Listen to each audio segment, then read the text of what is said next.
Hey folks, how's it going? Rum Gaming here, back into the video. Today's episode, we are going over the Unholy DK for Cataclysm. This is going to be a guide that revolves more around PvE rather than PvP, but there are probably some tidbits of information that if you are a PvP player, you can take from this guide.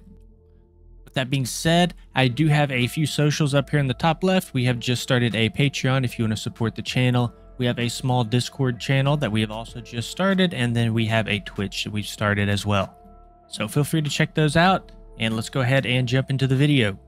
So Unholy DK is going to be a very sought after spec in Cata, mainly due to our Even Plaguebringer buff here. But we also bring really strong sustained AOE damage, as well as really strong single target burst damage. So to read out Even Plaguebringer here, your Plague Strike, Icy Touch, Chains of Ice, and Outbreak abilities also infect their target with Even Plague, which increases damage taken from your diseases by 30% and all magic damage taken by an additional 8%. So it's a really good personal buff, right? Increases their diseases by 30%, and then the entire raid gets that additional 8% of magic damage buff.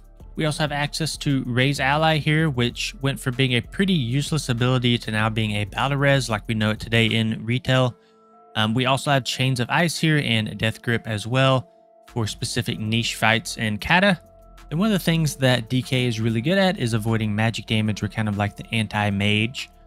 And we have two abilities here. We have Anti-Magic Shield and Anti-Magic Zone. So I don't believe Anti-Magic Zone is actually in our default talents, but you can respec into it if that is something that your raid needs. It's going to put a big barrier on the ground that you can stand in to reduce spell damage by 20% for your raid. Then Anti-Magic Shield, which is a personal that will give you magic immunity for 6 seconds. Okay, starting out with some of the pros here, we have really strong single target burst damage thanks to our Summon Gargoyle. I will say that while the burst is good, the sustained isn't quite as good, unfortunately. We do kind of fall off a little bit later in the expansion. However, mid to early expansion, we're still very strong. We're still strong later expansion because some of the buffs that we do bring in the utility that we bring. However, we're really more known for our burst rather than our sustained single target. We do also have really good sustained AOE damage, right? We have a lot of diseases that we spread, as well as our death and decay. We bring the Even Plaguebringer debuff, which is going to be really strong for 10-man content as well as 25. I will say that you might be competing with a spot with Balanced Druids just because they bring a very similar debuff for this magic damage. We have really strong defensives. We're a very tanky spec. Right, we got things like Anti-Magic Shield, Anti-Magic Zone that we already talked about. We have things like Death Strike to heal us. So just by default, we're just extremely tanky. And then we're also very good with mob repositioning, right? We got Chains of Ice and Death Grip. So there's some unique fights in Cata where we can kind of utilize this. Some of the cons is that your pet can die, especially to, just like rotting, ticking AoE damage. It's going to be very annoying. Any sort of spec, in my opinion, in Cata or any of these earlier expansions, they just didn't quite have the pets figured out yet, and you're going to run into bugs and just general issues with them. So something to kind of note there, not a major con, but it can be very annoying. Death and Decay, which is going to be a large source of our damage, is going to rely on the enemy being stationary. This is on a cooldown as well, so if mobs are being repositioned a lot, you can lose a lot of damage if they're not standing in your Death and Decay. So something that you might have to kind of plan out before the fight, before the pull. We are kind of a wheelchair spec. We do not have much mobility at all. And this isn't as big of a deal if you're a ranged spec, because a lot of times you can get away with just standing still as a ranged spec, but being a melee spec and not having much mobility is a pretty major con. So this is something that will also be annoying as well. And then also kind of like we talked about earlier, we just don't scale quite as well as a bunch of other specs later into the expansion. Okay, so going into stats, we're going to be stacking Strength, which is going to come on pretty much all of your gear. Hit to 8%, Haste, Critical Strike, and then Mastery, then Expertise rating to 26. So thankfully our pets scale very well with Strength. So that's why this is going to be one of our main stats here. We also have things like Rune of the Fallen Crusader. We have buffs like Blessing of Kings, etc. They're going to scale very well with Strength and our spec. So just everything really synergizes with Strength. Thankfully, you're not going to worry about this too much. It's going to be coming on pretty much all of your gear. Hit rating is also going to be very important because we only have a very limited amount of runes. And if one of your spells do miss and you miss a disease or something, that's going to be very detrimental because that's going to mess up your entire rune management. So we want to make sure that we're landing every single ability that we can here. Now, after hit rating, we're going to be wanting to go into as much haste as we possibly can. And the reason haste is really good for us is because it's going to allow us to regenerate more runes. The more runes that we regenerate, right, the more abilities that we can cast. Then from here, we'll go into critical strike rating, mastery, and then of course expertise at a cap of 26. One thing that I did forget to include in our slides here is our mastery. It's called Dreadblade, and it's going to increase our shadow damage against the target. So still really strong, but it does fall behind haste and critical strike. Okay, so for starters here, in our single target rotation, we will be in Unholy Presence. This does change slightly in our AOE rotation. We'll talk about it here in a bit, but we will be swapping to Frost Presence in AOE at specific points. So we'll cover that a bit more shortly. So the main part of your rotation is going to be about your rune management. A big part of the rotation is efficiently converting our blood runes into death runes. So if you're not sure what a death rune is, basically it's a rune that can be spent on frost, blood, or unholy abilities. So it's pretty much a catch-all rune that you can use on any ability. So let's go ahead and break out the opener first. So on opener, on pre-pull, we're going to be popping our Golem Blood Potion. Then we'll want to prioritize Frost Fever and Blood Plague here. And initially we'll want to use Icy Touch and Plague Strike for those first initial dots. Then we'll be using Outbreak later in our rotation for snapshotting our diseases, which we'll discuss here in just a minute. Then from here, we'll be using Festering Strike to spend our Frost and Blood runes and to convert those into Death runes. Then with our final Unholy rune, we'll be using it on Death and Decay, which is going to be very important as Death and Decay is going to be a decent amount of our damage. And then after we get Death and Decay down, we're going to Blood Tap immediately. You can see what Blood Tap does over here on the right, and this is going to reactivate our Death runes. Now for step 5 here, one thing we're going to want to do is pair our Summon Gargoyle with any sort of racial or trinkets that we might have, as it's going to scale off of those values. So we want to try to juice our Summon Gargoyle as much as we possibly can. Then after our Summon Gargoyle, we want to make sure that we are casting Outbreak, because we can actually snapshot some of our diseases with Outbreak.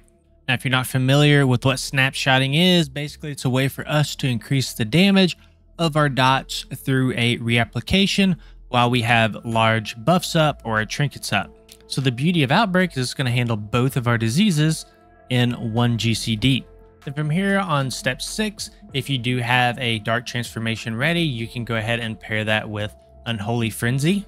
And Unholy Frenzy is going to be in the bottom right-hand corner here, and basically it's going to be a mini lust for us. So we want to be pairing this with Dark Transformation wherever we can to get maximum value out of it. And then finally in step 7 here, we'll be spending the remaining runes that we have on Scourge Strike and Death and Decay. Okay, so on to the rotation here. Really, the overall goal for our rotation is to cast as many Scourge Strikes as we possibly can.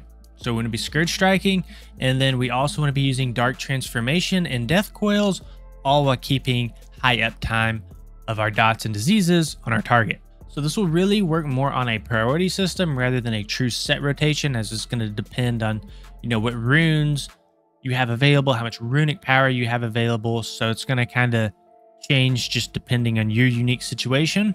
So step 1 here is going to be pretty much identical to step 2 and 3 here, right? We're going to want to get our diseases up with Icy Touch and Plague Strike, and then we're also going to be using Festering Strike for remaining Frost and Blood runes. We'll want to continue to use Dark Transformation whenever those stacks are high enough through Death Coils. We'll want to keep Death and Decay on cooldown, and we'll get as many Scourge Strikes in as we possibly can while Death and Decay is on cooldown. When Death and Decay does come off cooldown, that will take a higher priority than Scourge Strike. Remaining runes will be spent on Festering Strikes for both our Blood and Frost runes. And then on step 6 here, we will have something called Sudden Doom procs. If you're not sure what Sudden Doom is, it's over here on the right-hand side. So your main hand auto attacks have a chance to make your next Death Coil cost no runic power. So when we do get a Sudden Doom proc, we're going to get rid of it as fast as we possibly can, because we don't want to accidentally have Sudden Doom procs overwrite themselves and we get multiple wasted procs. So if you do get a Sudden Doom proc, that's going to take really high priority. You're going to get rid of it as soon as you possibly can. Then finally, step 7 here, Horn of Winter. Over here on the right hand side, you can see it's going to generate some runic power for us, and this is also going to give a nice buff to our party and raid. All right, onto our AOE rotation. At 2 targets, your rotation is going to stay the exact same as your normal single target rotation, but we're simply going to be using Pestilence here to spread any diseases that we have on our primary target to our secondary target. So at 3+ targets, things do change a little bit. We want to be using Outbreak on our opener, and then we're going to be using Pestilence to spread the diseases to nearby enemies. Steps 2 through 4 don't really change much from our single target rotation, but we do want a Dark Transformation. We want to be using Death and Decay and Scourge Strike. However, at step 5, we do see some changes here. We want to be using Blood Boil though, instead of Festering Strike. So our blood runes will actually go into Blood Boil instead of Festering Strike. Now, Blood Boil only costs a blood rune, so you will have leftover Frost runes, which will go into Icy Touch here in step 7. Okay, then these are going to be the talents that we are running for Unholy DK. By default, we do get access to some sort of passive talents over here on the right-hand side, which is really nice to have. The first one's going to be Unholy Might. It's going to increase our strength by 25%. We have our Mastery Dreadblade, which we talked about earlier. By default, it's going to increase our shadow damage done by 20%. And then each point of mastery is going to increase the shadow damage by an additional 2.5%. You can see that we're also getting access to Scourge Strike here. The more diseases you have on your target, the more damage it's going to do. And then finally, we have Reaping here at the very bottom. So whenever you hit with Blood Strike, Pestilence, or Festering Strike, if you remember Festering Strike from our single target rotation, the runes spent will become death runes when they activate. So this is going to be really nice, right? Because this gives us more freedom to spend our runes on other hard-hitting abilities. So these are going to be the glyphs that we are running. We have Glyph of Scourge Strike, Glyph of Raised Dead, and then Glyph of Death Coil. Glyph of Scourge Strike here is just simply going to increase the shadow damage of our Scourge Strike ability. Glyph of Raised Dead is going to give us a large buff to our goal. It's going to give it 40% strength and 40% stamina. So this is going to be a huge portion of our damage. This is going to be our strongest glyph by far. Then our final prime glyph here, we have Glyph of Death Coil for our main runic power spender. It's going to be a 15% damage increase. We have Glyph of Pestilence here in the middle. It's just going to increase the range of this ability by an additional 5 yards. We have Glyph of Anti-Magic Shell, which is really nice to have, just going to increase the duration on it. Then finally, we have a Glyph of Dark Sucker here, which when you kill an enemy that yields experience or honor, while in Frost or Unholy Presence, your next death strike within 15 seconds is free and will restore at least 20% of our maximum health. And then in our minor glyphs here, we'll be running Glyph of Death's Embrace, Glyph of Blood Tap, and Glyph of Horn of Winter. All right, then these are going to be the gems and enchants that we are running. We're going to focus on getting as much strength as we possibly can, which is why we're going to be running the Shadow Spirit Diamond. But the main color gem that we're going to be looking for is our Bold Inferno Ruby with the 40 strength. In our yellow socket, we'll be looking for Fierce Ember Topaz for 20 strength and 20 haste. And then in our blue socket, we'll be looking for Etched Demon's Eye for 20 strength and 20 hit rating. Remember that if you are running Shadow Spirit Diamond, you will need at least 3 red gems to activate this gem. Then, of course, in our chants here, one thing that's unique to Deathknight is going to be our rune forging. So make sure that you're running Rune of Fallen Crusader. It's going to be our best enchant. In our shoulders, we're running the Inscription of Jagged Stone. And then in our legs, we are running Dragon Scale Leg Armor. Then finally, for consumables, we're going to be running the Crocolisk here, or the Fortune Cookies, just kind of depending on your auction house for your server. We are looking for the 90 stamina and 90 strength buff. So both of these will give the same buff, as well as the feast. Your raid will probably always have a feast. So in most cases, right, you can just eat from the feast and you'll be fine. But in some sort of weird scenario where your raid doesn't have a feast, you can kind of rely on these two. Then down here for our elixir and our potion. For our potion, we're going to be running the Golem Blood Potion that we talked about in our rotation. It's going to give us that insane 1200 strength for 25 seconds. It's on a 1-minute cooldown. Then for our flask, we are running the Flask of Titanic Strength for 300 strength for an hour. All right, guys, that's going to be it for this video. If you enjoyed it, please consider liking and subscribing to the channel. Again, we do have a Discord, a Patreon, and a Twitch up here in the top left if you want to check out our socials. Thank you guys for watching and supporting the channel. We will see you all on the next one.